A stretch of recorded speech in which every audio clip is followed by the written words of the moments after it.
Mchezo wa ligi kuu Tanzania bara unaweza kukutanisha Simba Sports Club dhidi ya Azam Football Club ambao unatarajiwa kucheza kwenye uwanja wa Azam Complex. Ni moja kati ya michezo ambayo imebeba taswira nani ataenda kwa bingwa wa ligi kuu Tanzania bara. Atakuwa Simba, Yanga au Azam? Ni moja kati ya michezo ambayo itaenda kutuamulia. Mimi Msamo niko na Shabel Daniel. Hii ni The Golden Boot. Tunaenda kuangalia kwa umakini mkubwa sana ni kitu gani kitatokea kwenye mchezo huu ambao umebeba hisia za walio wengi. Shabel.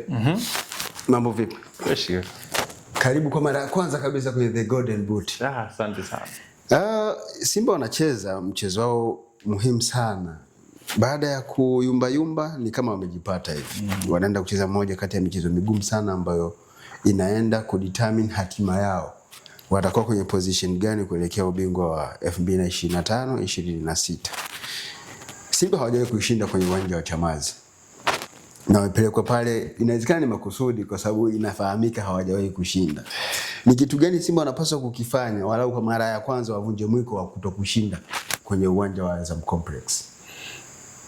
Kitu cha kufanya ili kutovunja mwiko katika uwanja wa Azam ni kwanza ni psychology, kwenye psychology. Yani saikolojia ya kwenda kucheza pale inabidi iwe imara kwa wachezaji, kwa sababu ukienda na mentality kwamba huu ni uwanja mgumu ambao sisi hatujawahi kupata matokeo dhidi ya Azam, ni kitu ambacho kinaweza kukutafuna na ikashindwa kukupa matokeo kama vile ambavyo unatarajia, kwa sababu siku zote tunasema kwamba kile unachokiwazacho mtu ndio kinachomtokea. Kwa hiyo kama wataenda na mentality hiyo kwamba ni uwanja mgumu ambao umekuwa utupi matokeo, inaweza ikawa hivyo ikatokea kweli. Lakini naamini mwalimu wa Simba Steve Barker pamoja na viongozi wengine wa Simba watakuwa wamekaa vizuri na wachezaji na kuelezea historia. Hatuwezi kuepuka kwamba kile ambacho hauwezi kubadilisha ambacho kimeshawahi kutokea nyuma, kwamba ni kweli timu inacheza pale lakini haipati matokeo, lakini tunaondoka vipi kwenye hilo zimu la kutopata matokeo dhidi ya Azam katika uwanja wa Azam Complex. Ndio ile mentality na psychology ya watu sasa, viongozi, makocha wenyewe, manager, kukaa chini na kuwaelezea wachezaji, kuwabadilishia mentality na kuleta vitu vipi ambavyo labda hapo mwanzoni vilisababisha timu isiwe inapata matokeo, lakini this time wakiviingiza kwenye timu inaweza ikapata matokeo. Ukiachilia masuala ya kisaikolojia, ukiwatazama Simba the way wanavyocheza na aina ya wachezaji ambao wamewasajili kwenye dirisha dogo, ukiwatazama na Azam the way ambavyo wanavyocheza na aina ya wachezaji walionao kwenye kikosi chao, Simba wanaweza ka overturn hii historia ambayo imekuwa ikiwa haunting muda wote, kwamba wanaweza kupata matokeo kwa kutazama aina ya wachezaji waliopo.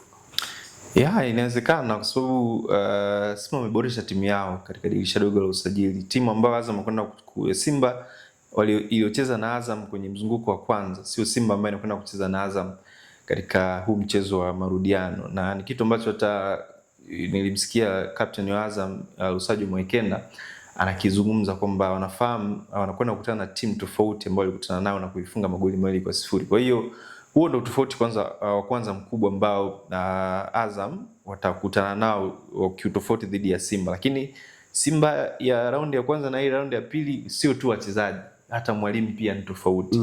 Kwa hiyo kuna vitu vya kiutofauti ambavyo vinaweza vikaonekana katika mchezo huo ambavyo havikuonekana katika mchezo wa kwanza. Though mwalimu Steve Barker ameshakutana na Azam kwenye mashindano ya Mapinduzi na siri akapoteza kwa goli 1-0, lakini ni mchezo ambao kwangu mimi kama itatokea Simba amepata mafanikio msimu huu kuchukua mataji, nafikiri utakuwa ni kile kipigo dhidi ya Azam, kipigo ambacho nafikiri kitakuwa kileta baraka kubwa sana katika kikosi cha Simba, kwa sababu ndio kipindi ambacho mwalimu alikuwa bado anaisoma timu na baada ya kupoteza mchezo ule akarealize kwamba kuna baadhi ya wachezaji nikiendelea kuwakeep kwenye kikosi hawezi kunipa kile ambacho nakitaka. Kwa hiyo wakafanya mabadiliko makubwa sana katika dirisha dogo la usajili, nikapelekea kuja kwa wachezaji hawa ambao wameonekana kuleta uhai katika kikosi cha Simba. Before ya Ibenge kuja kuinoa Azam walikuwa na struggle bila kujalisha wako kwenye ubora gani. Wakikutana na Simba walikuwa wanachapika. Lakini baada ya Ibenge kuingia convincingly kabisa, Azam walikuwa wanapata matokeo dhidi ya Simba. Inawezekana Ibenge anaifahamu sana Simba kwa kiwango ambacho haimsumbui. Anaifahamu kweli, lakini tukiweka facts kwa usahihi, nafikiri Ibenge anashinda mchezo wa kwanza dhidi ya mchezo wa pili nafikiri dhidi ya Simba katika karia yake ya ufundishaji na timu tofauti ambazo amewahi kuzifundisha kuanzia Vita mpaka Azam, kwa sababu wakati uko Vita alikutana kwenye Champions League mwaka 2018 akashinda mchezo wa kwanza magoli 5-1 akaja kufungwa huko Taifa akaenda Al Hilal wacheza wapiga sana game za friendly hapa, lakini hakuwahi pia kushinda dhidi ya Simba mpaka hivi ambavyo amekuja na Azam msimu huu ndo anapata matokeo kwa mara ya kwanza katika ardhi ya Tanzania akiwa na Azam. Kwa hiyo amepoteza mechi nyingi dhidi ya Simba inawezekana kuliko hata kocha yeyote kuliko timu yoyote hapa Tanzania. Kwa hiyo ukisema naifahamu Simba, ndio naifahamu kama timu ambayo imekuwa ikimpa wakati mgumu tangu akiwa Vita, tangu akiwa Al Hilal mpaka sasa hivi anakuja Azam, ndipo amepata matokeo ushindi back to back kwenye ligi pamoja na kwenye mashindano ya Mapinduzi. Lakini sidhani kama Simba watakuja tena watacheza mchezo huo watakubali kupoteza kwa mara ya 3 mfululizo dhidi ya Ibenge. Nadhani kuna mbinu kuna namna ambavyo Simba wata react ama watakuja na majibu ambayo yalikuwa ni maswali magumu ambayo ameulizwa dhidi ya Ibenge katika mechi 2 zilizopita, na hicho ni kitu ambacho kitaonekana katika mchezo wa Jumapili, si ndio? Itakuwa mchezo wa Jumapili. Kwa hiyo kwa namna ambavyo mwalimu wa Simba anacheza, namna nimeangalia approach zake katika michezo kubwa hivi ya raundi ya pili, approach na style ya uchezaji haiwezi kufanana kama ambavyo Simba alikuwa anacheza katika zile mechi za raundi ya kwanza. Nafikiri kuna kitu tofauti ambacho kitatokea katika mchezo huu ambacho kitatoa taswira ya namna Ibenge kweli anaifahamu Simba ama Simba anamfahamu vizuri Ibenge katika mchezo huu wa Jumapili. Hali ya msimamo ilivyo haiwezi kuwa moja kati ya sababu zinazoweza kupelekea huu mchezo kuwa mgumu. Ukitazama Simba ipo nyuma kwa alama 4 dhidi ya Yanga. Kwa hiyo akishinda mchezo huo ina maana itategemea na matokeo ya Yanga pia ambayo anacheza dhidi ya Prison. Tuseme kwamba ameshinda mchezo huu, tuchukue kama ameshinda, ina atakuwa nyuma bado vile vile kwa alama moja. Unaona? Na endapo kama Yanga atakuwa ameshinda dhidi ya Prison, ina maana kuna gap pia litakuwa limeongezeka, lakini still Simba itatakiwa ashinde pia hichi kiporo cha Azam. Lakini pia kwa Azam yupo nyuma kwa tofauti ya pointi 2 dhidi ya Simba. Hayupo mbali sana na picha ya ubingwa kwa sababu yeye amecheza mechi 16, Simba amecheza mechi 15. Kwa hiyo ni gap la pointi 2 ambalo bado ukitazama kwa idadi ya mechi ambazo zimesalia Azam ana nafasi ya kumfikia Simba, na endapo kwa mfano akipata matokeo Jumapili dhidi ya Simba ina maana atamwacha kwa alama moja, wakati Simba akiwa bado mkononi na mchezo mmoja. Kwa hiyo Simba wamekuwa wanatengeneza nafasi lakini matumizi ya zile nafasi ni moja kati ya matatizo ya msingi kwenye kikosi cha Simba. Shida ni Steven Baka, shida ni aina ya wachezaji wanaotakiwa kuconvert zile nafasi na kwa mabao. Tukianza kusema kwamba kwenye issue ya Steven Baka kwamba tatizo ni la kwake, hapana, kwa sababu mwalimu hakuna namna mwalimu wa mpira atakuelekeza namna ya kufunga. Yaani ukae mazoezini ya kufundisha bwana tunafunga hivi hivi. Kazi ya mwalimu ni ukiachana na mbinu, style of play, ndio kuhakikisha kwamba tunacheza vipi ili tuweze kufika golini na namna tunacheza vipi ili tuweze kutengeneza nafasi. Hilo ndio jukumu la mwalimu katika kuiandaa timu. Yaani kama timu inatengeneza nafasi, there is no way tatizo litakuwa kwa mwalimu, tatizo litakuwa kwa wachezaji wenyewe. Na ni tatizo ambalo limedumu kwa Simba kwa misimu hivi karibuni, kwa sababu ukitazama Simba ambayo ilikuwa na wachezaji ambao wana score freely ni leo turudi misimu 4-5 iliyopita, ambapo Chama alikuwa anafunga, Mugalu, Boko, Kagere, yani striker ambao wa msimu walikuwa wanakufungia hata goli 30, watu wawili watu watatu wanachangia kwenye magoli 30 au 35 ya timu. Mixon pia ukimuongeza at least kidogo, msimu uliopita unaweza kusema timu ilikuwa ina wafungaji wengi tofauti. Ateba alifunga goli 13 siku ya ligi, Mkwala goli 13, Awa goli 16, Mpanzu walisogea goli 4, assist 6.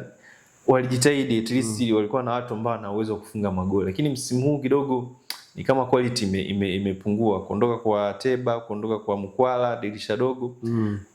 Lakini pia kwa kiasi fulani pia suspension ya Jonathan Soa inaendelea kuumiza Simba, kwa sababu huyu ni mfungaji ambaye aliletwa kuja kuifungia Simba magoli na aliprove hilo katika mechi tatu za mwanzo alizocheza zote alifunga katika michezo yote mitatu ya mwanzoni. Kwa hiyo baadaye mambo yakatokea, changamoto akakaa pembeni.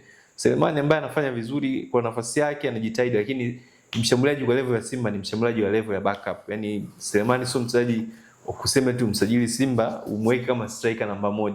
Hapana, hapo utakuwa unajiongopea. Na ni kitu ambacho kimejidhihirisha katika mchezo karibia yote ambayo anacheza. Anafunga sawa, tukatai, lakini mchezaji ambaye anakosa sana magoli mengi ambayo angewafanya Simba waweze kuwa wanamaliza mechi zao wakiwa na margin kubwa ya ushindi. Lakini pia seriousness ni kama vile ana utoto mwingi. Uwezo kalaumu, so bado mchezaji wa miaka 19. Unaweza kuona bado kuna utoto na anahitaji sana kukua na na room pia improvement kama ambavyo tunafahamu. Tukitazama Azam pale katikati wana Kaminko, wana Faisal Salum, wana Imidimao, wana Kanuti.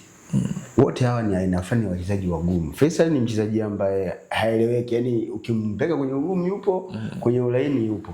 Tutegemee Beto la aina gani katikati ya uwanja?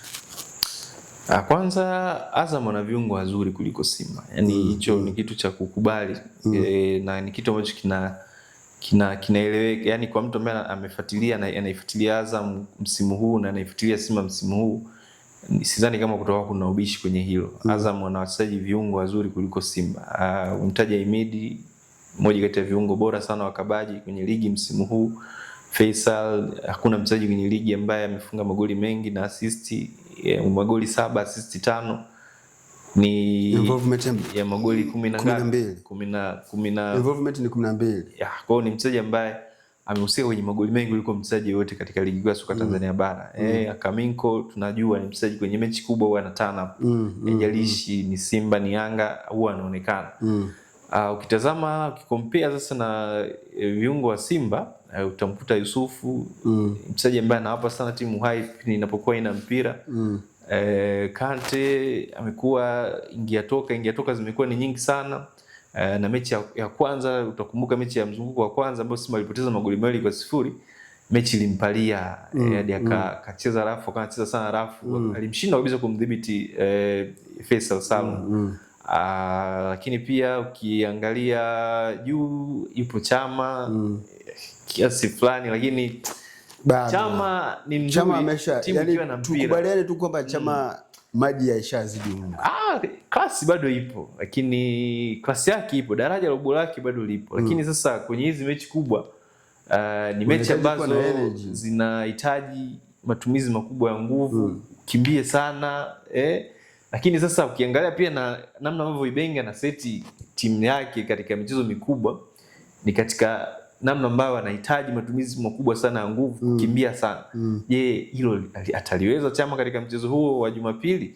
Ni kitu ambacho kinakuwa kigumu kukitafakari, kwa sababu obvious kiungo cha Azam kama yupo Akamiko fit ataanza, Imidi kama yupo fit ataanza, Fei ataanza juu yao. Viungo watatu ambao wana energy na wana mapafu kweli na wagumu. Kwa hiyo Simba Kagoma nafikiri ataanza, Kante anaweza akaanza, Chama pia anaweza akaanza kwenye midfield. Kwa hiyo timu ikiwa na mpira Simba anaweza kadominate, lakini timu ikiwa haina mpira lazima atastruggle. Kuna kazi kubwa sana ambayo Kagoma atakuwa anaifanya. Sio ni mchezaji pekee ambaye ni mzuri kwenye positioning, ni mzuri ni mzuri sana kwenye zile defensive action kuliko hawa viungo wengine waliosalia. Kante ni mzuri on the ball, anaweza kuchezesha timu, progressor mzuri wa pasi za kwenda mbele, lakini bila mpira huwa hana sifa nzuri ya kukaba. Ndio maana mara nyingi ukabaji wake mwingi yani unaona anatumia sana nguvu kubwa kwenye kukaba, kwa sababu hana hiyo